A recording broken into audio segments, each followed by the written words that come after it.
Now that you're at Miami, and let's go back to that 2013 team that got to the Sweet 16. What impressed me the most? 6 seniors graduate. Tell me about the student athlete at Miami.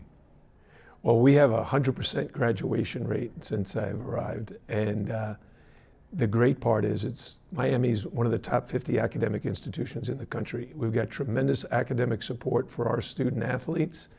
They do a fantastic job of staying on top of the kids. We have mandatory class attendance. We check them all the time. The kids really work hard at being students before they become athletes. But it's a great environment to work and go to school in. It's 75 degrees. It's not 75 Thanks. here in South Yeah, Bend. right. It's 75 below zero with the wind chill. Now I see you have a player from Kansas State, one from Texas, and some guy that's going to be eligible to play now from Spain. Give me this. What's going on with your recruiting? Well, when we first got to Miami, there was a NCAA investigation that first year from the previous coaching staff. So some of those top recruits that we wanted to go after, they dropped us, worried about some sanctions. Right. One of the things about the University of Miami and our location geographically, it's such a beautiful place.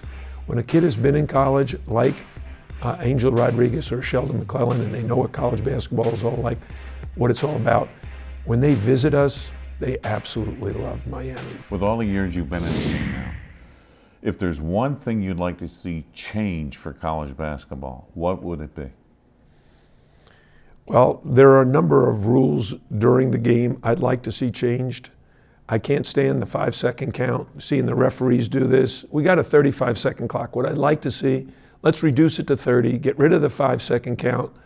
Let's be able to call timeouts at the end of the game and put in the NBA rule, move it to the hash mark so that you can run a half-court set. Right. I think those could be implemented very easily and be nice adjustments. I think it would make the game more exciting for the fans. Would you move the three-point line back 2 feet? No. You leave it right where it is? Yeah, I think the three-point line is fine where it is. Why? I think because the guys can make it. I think you start moving it back, not as many guys can make it, but everybody still wants to shoot it. I think you'd see the field goal percentage from 3 drop dramatically if it goes back to like the NBA line. Every head coach, I was lucky enough to get there in '78.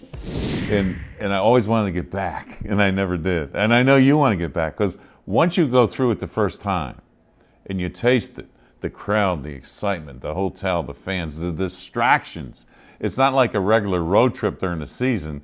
It's really different, and sometimes people don't understand that. What are your experiences if you ever get back that you would change if you got back to the Final Four?